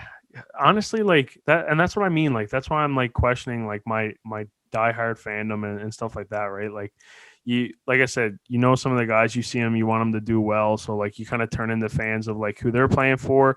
But then also too, I'm just like, man, like the Canadians, like there's a couple pieces that are like, hey, like let's get excited about, like. Suzuki, like that's pretty promising. But I'm like, when you think about like just the kind of core and the young core of the Leafs too, like I'm like, man, like that's fun to watch, like Matthews and Marner, all those guys. Like it's like oh wow, like how is this team going to develop if they can kind of keep this core together for longer, right? Like I mean, I guess my analysis of like their playoff failures in the past is just like, man, it's growing pains, honestly. Like when you think about it, like having your core be this young, like just wait till they get to probably like that 26, 27 range and see what happens. Maybe Who knows? It might even happen this season, right? But I think the Canadian division is going to be in a little bit tough when things come down to the states and whatnot. But I mean, we'll see. Every division has rough teams, right? So Yeah, I hate seeing this people say like, "Oh, the Canadian division's the easiest," blah blah blah. That's why these Matthews and McDavid are blowing like the scoring. But it's like every division has their bad teams. It's just that easy to nitpick the Sens and stuff, right? Like I'm gonna put my it's just boot in the mouth. Like that has been my take. Like I just think like I recognize that like every division has bad teams. I just think that the more like the teams that are just bad are like worse, I guess, than the I was gonna say worser, but obviously like that's just not poor grammar. Is in the Canadian division. Like, and I still like it's not only like I just kind of struggle with the fact of like, you know, even at the top of the Canadian division right now, like Montreal, like Toronto, even say like Winnipeg, like they haven't been fantastic for long. You know what I mean? Like, yeah. And like I said, like it's so hard to like you really can't gauge it because who knows? Maybe the Leafs, the Canadians, Winnipeg, they just stepped up their game. Edmonton stepped up their game so much that like if the Sens were saying maybe the I don't know, like a Pacific West or something like that, like out in the West Coast, like they would be at the top of that division, right? Like you Yeah, never. I don't know. It's hard to say because like I know Winnipeg and Edmonton are doing pretty well considering things, but like I don't know if they would be at the top of other divisions like they are kind of now, floating around the top. But I don't think they'd be at the bottom. Like I think if that makes sense, like I think they would be maybe their record's a little bit inflated right now, but like teams also go on runs, right? Like they also can win 6 straight just kind of out of nowhere. It happens. So I don't know. It's a hard argument. Yeah, I don't think it helps the argument the fact that say 4 of the top 5 point scorers in the NHL right now are all like sitting in the Canadian division. That might say something about goaltending maybe or something like that, right? Yeah. But yeah, I don't know. Me personally, I'm not a huge fan of it. I like these like, you know, the Canadian. It was cool at the beginning. Yeah. But I mean, I think even for the growth of the game, right? Like you need Austin Matthews playing in Arizona at least twice. Exactly. Yeah. Yeah, it's good for a change, but it's not what the league needs to be to continue to grow the game, like you said. So yeah, I agree. Mm-hmm. Hey, I mean, I didn't expect us to get into a big NHL update, but I mean, Hards, it's because we kind of went down through everything I wanted to chat about with you, man. I mean, it's been a lot of fun getting to know you and obviously catching up. It's been a minute, too long actually, too many minutes. For sure. Not a fan of it, but man, this is the part of the show where I just kind of hand it all over to you. You can chat about whatever you want, life lesson, childhood story. I mean, it's your show now. It's the Daniel Hardie Show. Oh man, do I got anything else? I thought I gave my best story. Yeah, I will say that Alexei Lafreniere thing is absolutely fantastic. I'm not sure if I can top that one, to be honest with you. My life's not too exciting. Tell it again, and we can end on that plateau. Yeah. No, I mean, you can. I mean, if you really want to tell that story again, sure. But I think we covered it pretty good. Yeah, I think so too. I mean, from what I think I got everything in there. Even stopping myself a few times, I think I was able to get everything in. So, hey man, well if you want to end it off, I'll let you. Yeah, I think. Yeah, like I said, I don't got too much else to say. Honestly, I just appreciate having me on and everything. So. I love how you know what it makes perfect sense, Hards. I mean, we're running up close to I think 2 hours now, so I think I've milked it all out of you more or less. Yeah, I didn't even see the time, but yeah. Hey, you know what? I think that's the most I've spoken in a while here. So yeah, I was actually shocked when we kind of got going because I always do a little bit of time management and like you know we've had good chats in the past, but I was like. What I feel like Hards is going to be an hour 10 kind of guy, right? I think I'm like that's going to be a good one for him, right? Like the 70 minutes. But hey, to push up on, I mean, It's almost 11 o'clock in Newfoundland. I gotta go to bed too at this point. Yeah, geez, keeping you up late.